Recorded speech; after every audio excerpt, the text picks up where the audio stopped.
Good morning. My name is Aubrey Richardson. I'm a licensed professional counselor in the state of Texas, and I am a therapist.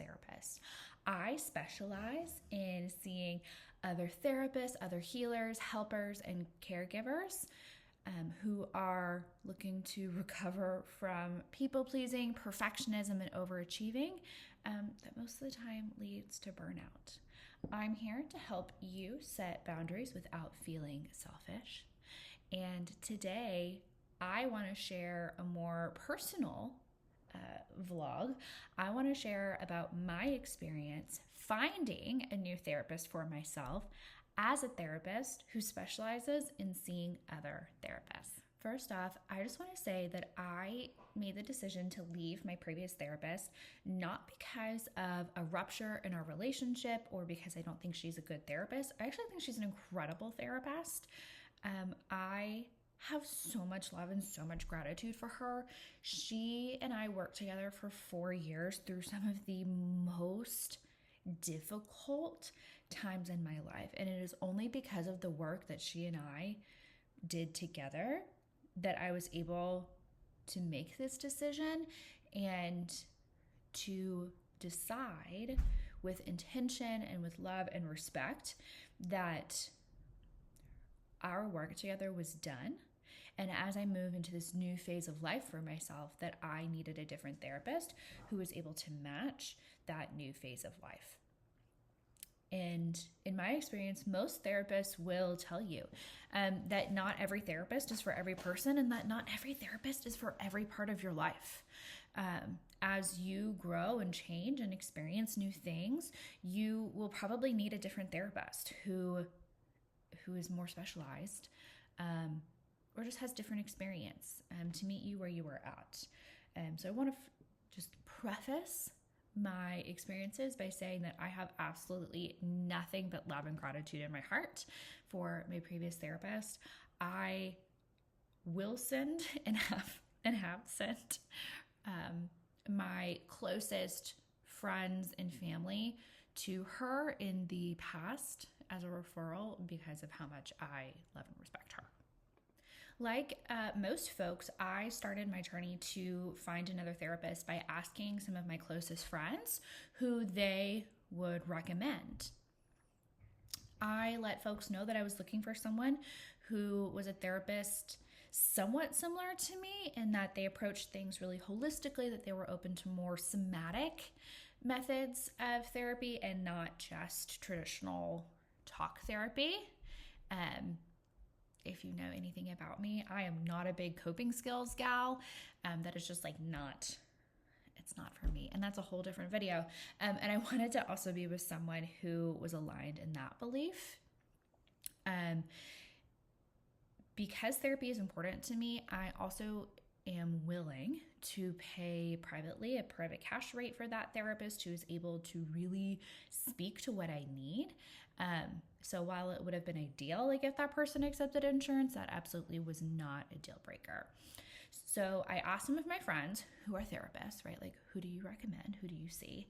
And from there, I got a list of recommendations, and I reached out to set up initial consultations. One of the first consultations, Lord, here we go. One of the first consultations that I set up, we log on to a video consultation together, which I thought was really cool. I only do phone consultations, so that was like kind of a cool idea. And this therapist didn't know that I was a therapist until we have this same platform. And so when I popped up on the screen, it popped up as Aubrey Richardson LPC. And this totally flustered this therapist. Very much was like, oh, I didn't know you were a therapist. And it seemed like that kind of triggered something inside of her, which I kind of was like, oh, I don't know, like, I'm not here to fix your flusteredness. I'm not here to like make you feel better about my profession.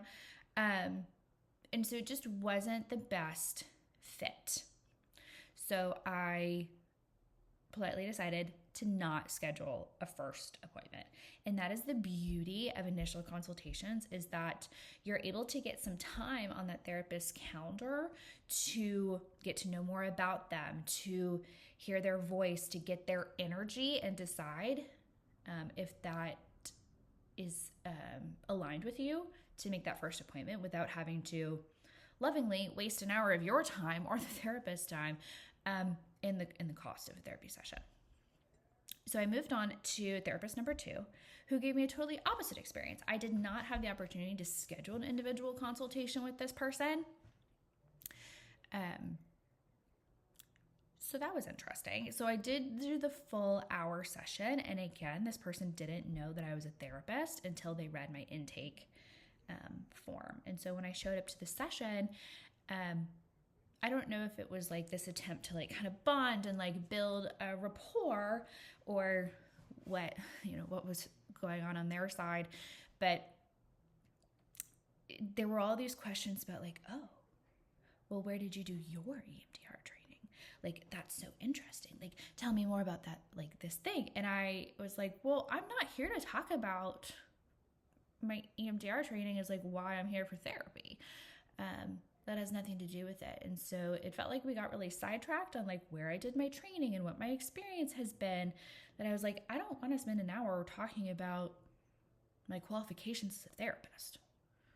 I know I'm a good therapist. What I want help with is managing these other things. And again, it felt like my interpretation of the situation was that this therapist was trying to build rapport in just like a way that didn't speak to me. So initially I scheduled a second session, but after I had some time to reflect, decided that it wasn't going to be a good fit moving forward, and went ahead and canceled those sessions. Which again, what a beautiful thing to be able to change your mind and say, no, right? Like that is something that I talk about with my clients all the time, is that your final answer can change. Like it doesn't have to be final. You can say yes and then change your mind to no. You can say no and then change your mind to yes at any time. Like that is okay. So at this point, I'm on my third consultation with someone.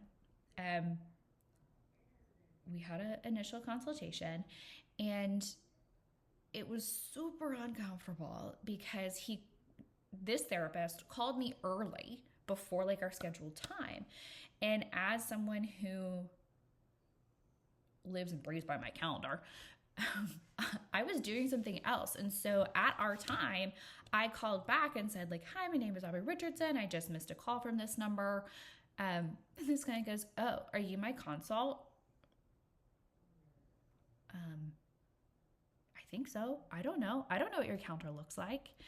And this person felt like they were trying to show how great of a therapist they were by giving me these like nuggets of insight during our consultation call. And instead it just ended up feeling like really insulting. Like this person did not really understand what I was saying. And that was really frustrating because I left that consultation call feeling really upset. Like, oh my gosh, is this what this person like thinks of me? Is this what other people think of me? And it took me a second, right, of using my own coping skills and my own skills to say, I don't think that's what was really happening. I think this was just not a good fit. And as someone who does this professionally, I know that I have, I can be really particular. Like I know exactly what it is that I'm looking for, and I knew that it was going to take some time to find it, but the actual experience of having to like go through so many profiles and make all of these calls and schedule them was starting to take a toll. So I can't imagine, right, as if I didn't have this experience of what it was like to be a therapist, and what the expectation should be professionally, I can see how people get like really fed up really quickly if like a therapist doesn't respond, or they call you late, or like if it's not a perfect fit, like having that experience and that confidence to say like, no, this would be a fine fit, this would be a good fit, but I'm not looking for something that's good. I'm looking for something that's great. And I'm unwilling to compromise this. I'm making a values-based decision here. So I went back to my friends and I said, this is not quite what I'm looking for. Based on my experience, like these are kind of my new my new things that I'm looking for.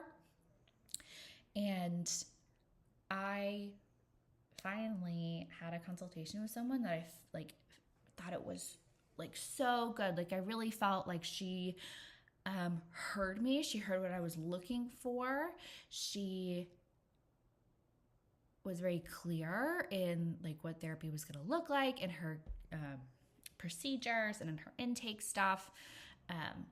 And so it did take me a lot longer than I expected, even as a therapist, right, who like knows this process. It took me a lot longer than I expected to find a therapist.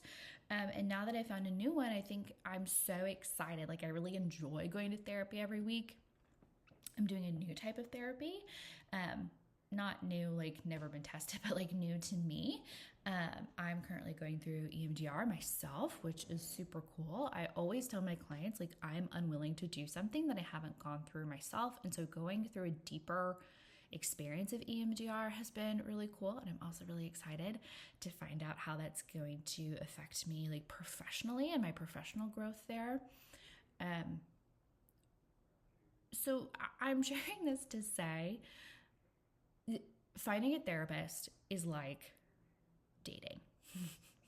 You got to put yourself out there. You got to make some phone calls, even if it's uncomfortable, even if it's like, oh my God, this is the last thing I want to do is like answer this phone call and like tell this person like what I do for a living. And like, let me tell you all of the things that have happened in my life that I think are relevant to you, right?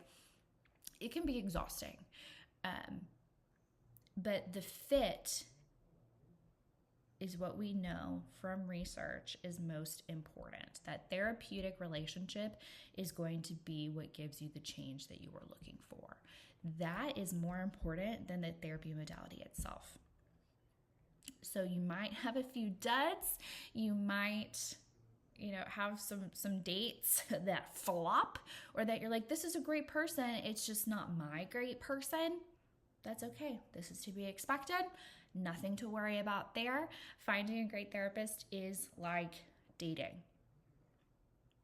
Having this experience has also really doubled down for me how important it is for me as a therapist to answer questions on consultation calls, to be very clear about timing, cost, insurance, expectations. And constantly checking in with my folks about like, is this what you need? Does this feel good to you? Do you feel like you're getting what you needed today from therapy?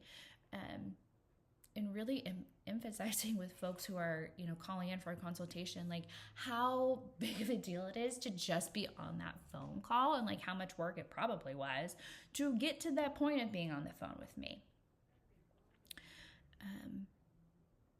And that's been, overall, this has been such a good experience. And I've had so many conversations with therapist friends of mine and with therapists, like peers of mine, about therapists finding their own therapists, and about how difficult that has been. Because as a therapist, you know all the things, right? Like my therapist and I, right, we have a lot of the same information in our brains. Not 100%, but like there's a lot of the same information.